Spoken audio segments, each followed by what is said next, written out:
Assalamualaikum warahmatullahi wabarakatuh. Saya Sophia Nisa dari kelas 11 IPS 1, tanggal 5 Oktober 2021. Saya akan membacakan hasil laporan teks eksplanasi. Pengertian teks eksplanasi adalah teks yang memaparkan atau menceritakan sebuah proses terjadinya fenomena, sehingga pembaca mendapatkan pemahaman mengenai latar belakang terjadinya fenomena secara jelas dan logis. Teks eksplanasi menggunakan banyak fakta dan pernyataan-pernyataan yang memiliki hubungan sebab akibat atau kausalitas.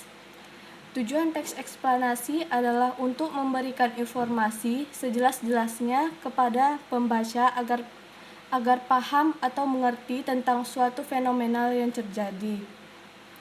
Ciri-ciri teks eksplanasi adalah 1. Pernyataan umum atau gambaran awal tentang apa yang disampaikan dengan penjelasan dan interpretasi.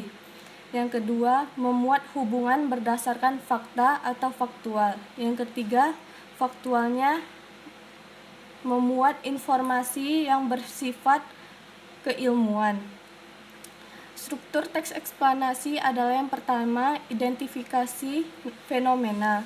Yang kedua, penggambaran rangkaian kejadian.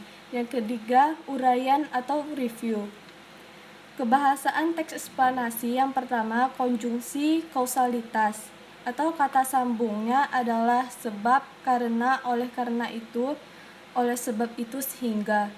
Yang kedua, konjungsi kronologis atau seperti hubungan waktu, seperti kemudian, lalu, setelah itu, dan pada akhirnya. Pola pengembangan teks eksplanasi yang pertama adalah pola pengembangan sebab akibat. Yang kedua adalah pola pengembangan proses. Contoh teks eksplanasi yang saya buat adalah gempa bumi. Gempa bumi adalah suatu guncangan yang disebabkan oleh pergerakan lempeng bumi. Guncangan tersebut berasal dari dasar bumi. Ada beberapa daerah tertentu yang rentan mengalami bencana alam tersebut. Daerah tersebut seperti di sekitar Gunung Merapi aktif dan daerah di sekitar lautan luas. Pergeseran atau pergerakan lapisan dasar bumi dan letusan Gunung Merapi yang sangat kuat merupakan penyebab mengapa gempa bumi terjadi. Getaran penyebab gempa bumi tersebut kemudian menyebar ke segala penjuru dan meruntuhkan banyak bangunan. Kejadian seperti ini juga banyak memakan korban jiwa. Bencana alam gempa bumi tidak mengenal musim, bisa terjadi kapan saja. Walau demikian, biasanya gempa bumi hanya terjadi di wilayah tertentu, misalnya seperti di perbatasan Pasifik, karena area tersebut sebagian besar dikelilingi Gunung Merapi.